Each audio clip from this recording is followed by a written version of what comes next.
Welcome to Business Women Australia's radio show, proud station sponsor. I'm Sally Barker, and each week I'll be talking with a leading member of BWA. These inspiring business leaders are very generous in sharing their stories with us, their insights and their expertise. On the show today, we'll be talking with company directors Jennifer Bryant and Lynn Hawkins. Good morning, ladies. Good morning, Good Sally. morning, Sally. Now, this is a very interesting topic we're talking about today, success, and how we define success and lessons on success. Now, that's a big one because success for you could be success different for me. And it always is.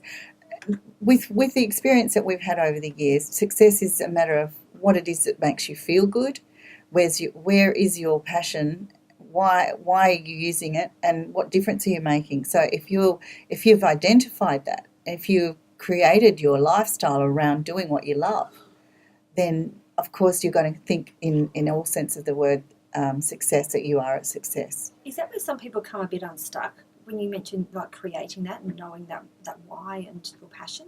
Is that where people come unstuck? They're not sure. Everyone's talking about knowing your why and your passion, but they might be sitting there going, well, how do I work that out?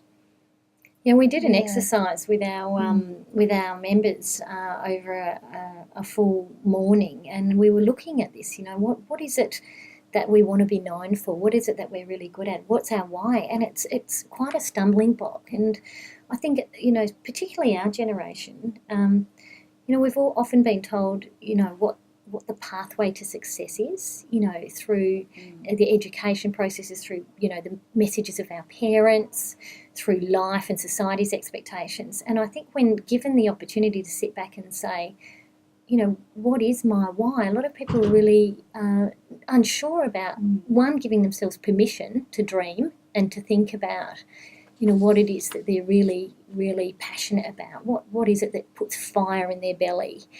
And when you give yourself that opportunity to do that and to think about that and to really consciously deliberate over those questions about what it is that you really want to be spending the rest of your life doing and where do you want to make a difference.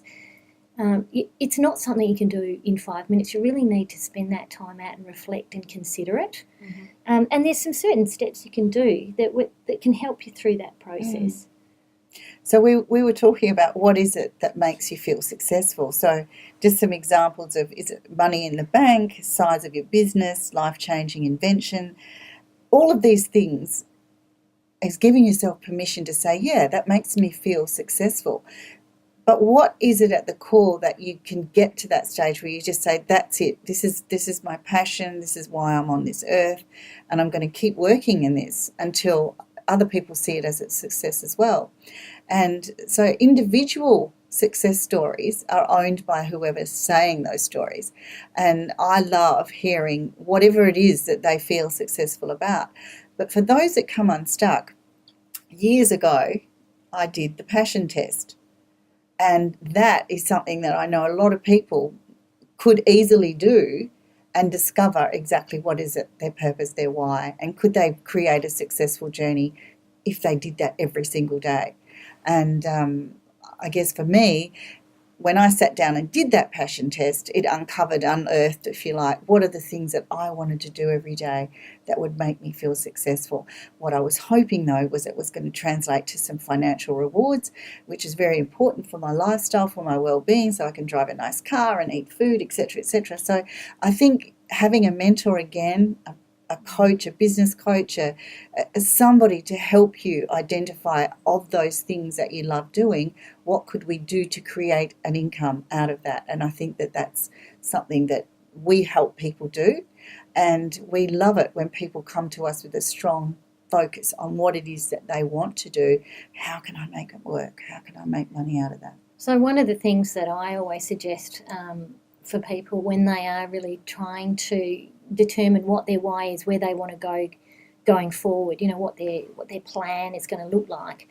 The first thing I like them to do is start thinking about and identifying what their inner strengths are, as well as their technical strengths. So it's no good having a passion to do something where, you know, you don't have the time to build the knowledge or the technical expertise, or it might be too big a hurdle, or there might be strengths that you haven't revealed or you don't know about yourself. So it's actually something, and it's an exercise that I think is really worth doing with other people around you, giving you feedback, whether or not you do that, as Jen said, through the formal coaching process or through, there's various programs that are around, Myers-Briggs and the DISC profiling, all sorts of different things that can help you identify your skills and your strengths and your traits that can help you identify things. But getting feedback from those around you is a good place to start. Quite often we don't ask those we work with or that we're leading, or our colleagues or our friends and family, what do you see as our strengths as being? I asked my husband this last night, and he said, your strength, Lynn, is helping people. And I said, wow, but what's my leadership strength? And he said, well, that's your leadership strength, is helping other people. And it doesn't sound that exciting, but I think, well, that's what people see me as, being someone who, they know if they come to me that they'll get help, whatever, even if it's introducing them to someone else who's going to be able to take them forward on a journey. So what is it that's your strength? Because help can be broken. That help can be broken down into guidance, support. Like you can really dig deep into just you help people, but in the ways you help people in your leadership role are endless. Yeah, that's right. And it's about owning those strengths too, and feeling comfortable with them, and saying. And I think that's a big one for women, isn't it? Yeah. Owning your strengths. When someone says to you, you're great at this, you go, really? No. Yeah, we always deny our own ability to be able to, accept a compliment. Why is that? It's just, I think, the way we want to be perceived is generous, less ego.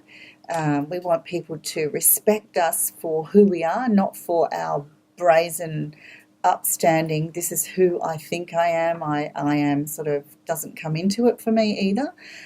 So Lynn's full of compliments all the time for me. And I'm like, you're kidding, really, you see that in me? Or so she's very upfront about giving compliments. It doesn't matter what happens. You walk into a room and she'll have something kind and warm to say. Her ability to support who you really are. Yeah. Yeah, and it's something that I love people, and I love to let people know what I see in them. It's their strengths and their virtues. Yeah. And I think, we come from a society that really does have this problem with the tall poppy. Yeah. And I guess I never really was aware of that. I mean, I must be blonde. But the reality is I grew up in an environment where we, there was a lot of love, and there was a lot of generosity, and there was a lot of accolades and a lot of expectation to keep being better at what you're doing, and to be the best is to be good. And it was a real country, happy family upbringing, and I've been so fortunate because that's given me that benefit to actually share that positivity with everyone that I'm around. And so, for each one of us to actually delve into, well, what is it that through my history and my learning and the experiences that I've had, what can I do to bring people? Jen's had a completely different background. That's made her have a whole lot of gifts that she gives that are so valuable to the people that she works with, and each one of us has that. And if we can get other people to help us, that helps us understand our why. So if we go back to, what's our purpose? What is it that we got our passion and ability? That combination then brings us to what it is to be successful. So you start to then be able to define success as being able to live your purpose with passion, to have fun. For me, it's to have fun big time. So what are those tests we can do again? So there was a passion test. Yeah, there's a DISC. You can get DISC profiling. There's personality tests like Myers-Briggs that do things along where you sit within a spectrum. There's also there's a whole range of them. There are a lot of different ones. Yeah. In fact, if any of our listeners are really keen on hearing more about that, what we might do is actually pop up into our insights section on the Business Women Australia website.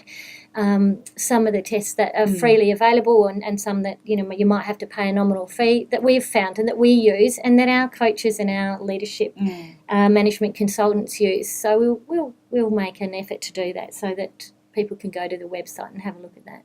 So I think it is great. It's that sharing. It's working out your why, your passion, and working out why you think what success is for you. Yeah. And that's what it's all about, isn't it? Having that support, isn't it? It Yeah, is. identifying who is your best sounding board again, the yin and the yang of your whole journey. So you can't be everything, you can't do everything, and your ability is only going to be limited to things that you've experienced. So when somebody comes around with a completely different point of view or set of skills, that's a gift. So take the gift, learn how to incorporate that into what you need to do to develop what you need to develop, and then you have a successful story. Yin and the yang here work exactly like that. And, you know, if it wasn't for Lynn's confident pounding of you can do this, this is what we're going to do next, and me saying it back to Lynn, you know, we would probably be stuck with our ability to keep raising women in a way in which we do. All right, wonderful. Give yourself permission to dream. Thank you so much, Jennifer Bryant and Lynn Hawkins, Company Directors of Business Women Australia, proud station sponsors, for joining us again on Business Women Australia's radio show. Thanks, Sally.